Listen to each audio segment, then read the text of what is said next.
In today's video, I'm going to teach you how to organize school notes in Notion. To get started, open your school dashboard in Notion. This will be your main study hub, so think of it as the central place where all of your subjects and notes will live. Keeping everything inside one dashboard makes it much easier to stay organized, especially when classes, assignments, and revision all start piling up. If your dashboard already exists, just open it and make sure it's ready for you to work in. If it's a simple page, that's completely fine. The goal is just to have one clear starting point.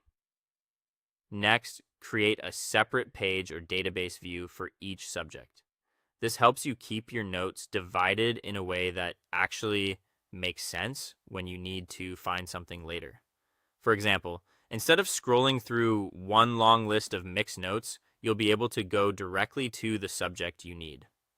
Whether you prefer individual pages or different filtered views in a database, the important thing is that each subject has its own dedicated space.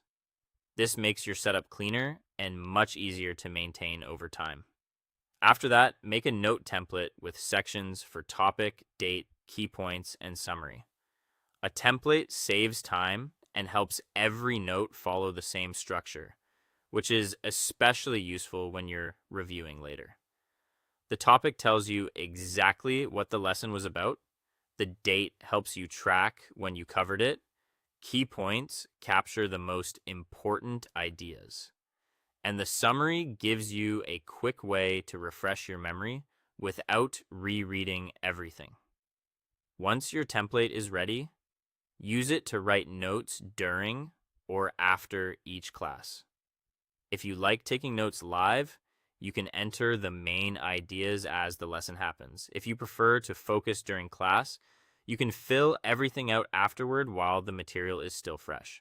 Either approach works as long as you stay consistent and make sure each lesson gets recorded. To make your notes more useful, use toggle lists for questions, definitions, or revision points. Toggles are great because they let you hide extra detail until you need it. This keeps your page from feeling cluttered while still storing helpful information in the same place. You can also add tags for the topic, exam, assignment, or difficulty level. Tags make sorting and filtering much easier, especially once you build up a large collection of notes. They're a simple feature, but they can save you a lot of time. Finally, review and update your notes before quizzes or exams. This is where your system really pays off. Clean up anything unclear, add missing details, and turn weak areas into revision points. The more regularly you review, the more useful your notes become.